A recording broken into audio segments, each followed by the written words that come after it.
Hi, my name's Dan Hill. In this series of videos, we're going to look at how to write assessment questions.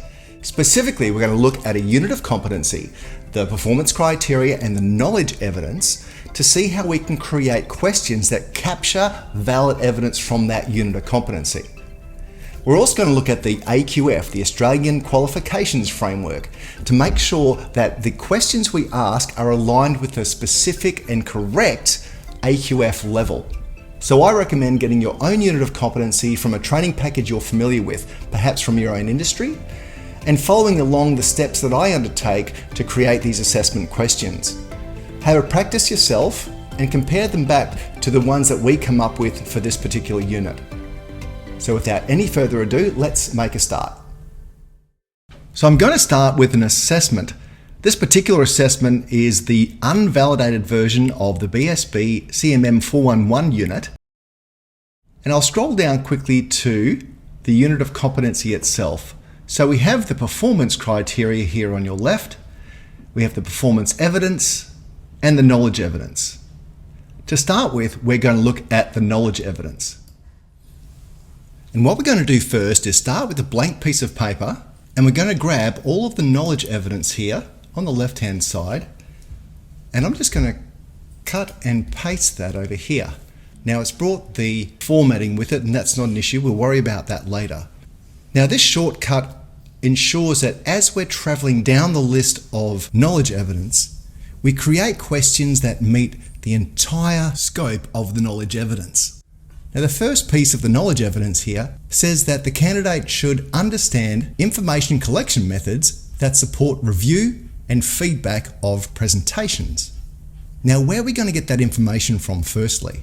Yes, we could get it from the textbook that was provided, the learner guide that was provided, and maybe some of the facilitator's notes or session plans as well. But that's to help us actually create the answer for this particular question, which we're going to come to later. So let's just look at what it's asking for. Information collection methods that support review and feedback of presentations. So if we want to ask a question or more that allows us as assessors to capture enough evidence that we can say that this particular candidate knows what they're talking about, we're going to have to flesh this out a bit and come up with, as I mentioned, a question or more that will gather that evidence. So to start with, we're going to want to come up with the key doing word. This is the verb that tells the candidate what we're after. To find out these words, we can go to the AQF and look at the sorts of words that can be used for a particular AQF level. We're going to go and have a look at that at the end. But for now, I'm just going to throw a couple of different terms up there and expand upon why I might choose those words. I might put in the words briefly describe. If we ask a candidate to briefly describe, what is that saying? What is that asking? It's not asking for pages or an essay. It's asking for dot points or notes that allow the candidate room to describe the methods that they are aware of. So briefly describe information collection methods that you could use to support the review of your presentation. Full stop. Now, does that capture all the evidence that would be required for this particular knowledge evidence requirement or dot point? No, of course it doesn't. It doesn't talk about feedback, but it would allow us to capture some information about collection methods from the candidate. So let's expand it now. Let's go and think of a second question that would capture feedback. Now, this is a choice of a different word. I'm going to use a verb, discuss. If I'm asking the candidate to discuss something, they're going to look at the pros and cons, or at least different views about, in this case, collection methods. Okay? So I'm going to say discuss collection methods for gathering feedback from your audience and peers about your presentation. So discuss collection methods for gathering feedback from your audience and peers about your presentation. In this, I've selected both audience and peers because these will give the candidate the room to discuss more than one method. If it's just feedback from an audience, they could simply select audience feedback sheets at the end. But in this way, they are forced to also consider how they would get feedback from their peers. So you can see by generating questions like this, we're getting a real depth of understanding from the candidate when they're answering the questions. I've also said in there about your presentation. I haven't necessarily specified that it's to support review and feedback of the presentation. So it's gathering more evidence about this particular knowledge evidence dot point, but on its own it's not enough. But simply together with that first question, it does cover both feedback, review, collection methods, and how that would be used with regards to the presentation. Now, I could go one step further, and I would like you to have a think about why I might do this. So for this question, I might put a part B to the question. So this might be part A, and part B will be explain how each method of feedback would be used to review the quality of your presentation.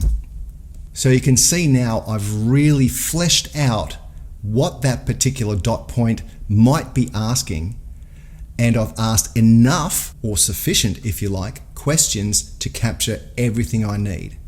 So it's not as simple as cutting and pasting the knowledge evidence and making one question out of it. We really have to think about how are we going to gather all of that. Now remember, these methods should have been covered in the content of the course. And it's the content that we can go back to provide the model answers that we would be looking for from the candidate. So how did I come up with these particular questions? I used the action words describe, discuss, and explain. So what we'll have a look at now is the AQF and see what action words relate to a Cert 4 in this case. And we'll also look at Cert 3 and maybe even diploma level action words so you can get an idea of the sorts of things you should be requiring within your questions that you write for your candidate. You can access the AQF from aqf.edu.au. Simply click on download and you'll get access to this document, which is over 100 pages long and goes through every single AQF level from Certificate 1 all the way through to doctoral qualifications. I've brought up page 14 of the document here so we can have a look at level 3. And it says under knowledge here that graduates of a Certificate 3 have factual, technical, procedural, and theoretical knowledge in an area of work they're learning. If we scroll down a bit, it talks about the application of the knowledge and skills, with discretion and judgment in the selection of equipment, services, and contingency measures, to adapt and transfer skills and knowledge within known routines, methods, and procedures, and so on. So this gives us a clear understanding of what someone who graduates at a Certificate 3 should be able to do with the skills and knowledge they've learned, and in this case, what we're assessing them to be able to do.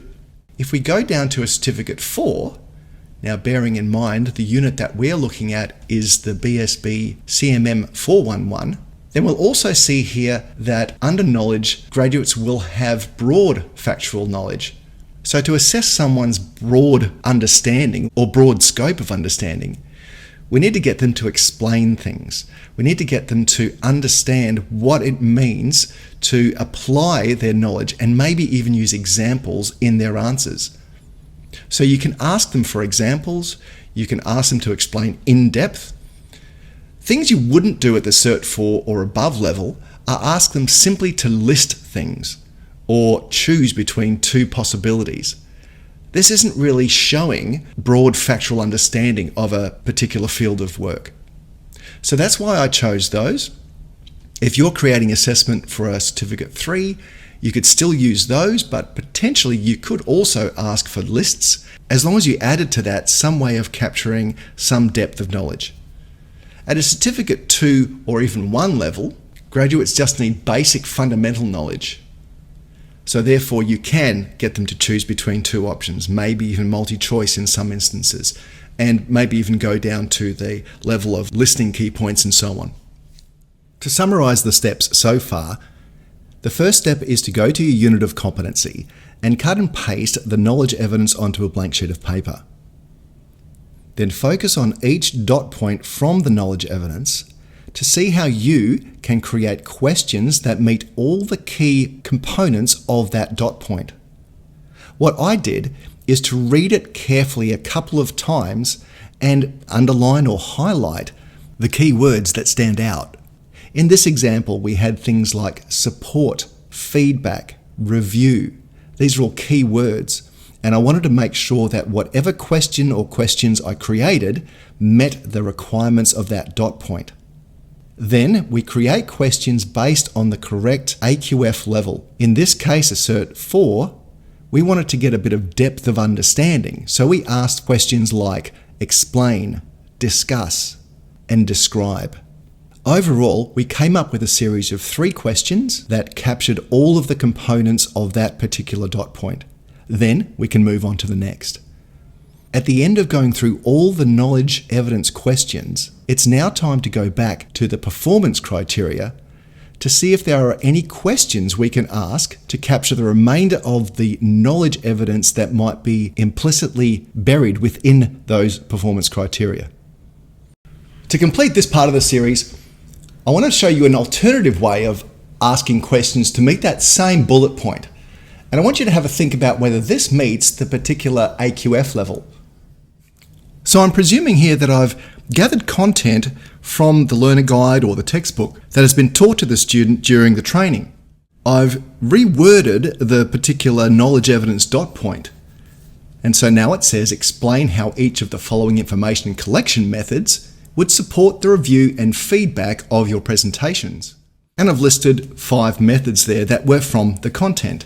Now, if I've asked the question, explain, then we're looking for an explanation as to how each of these methods would support the review. So as long as we're clear in the way we ask the question, this particular format would still be a valid way of capturing that evidence.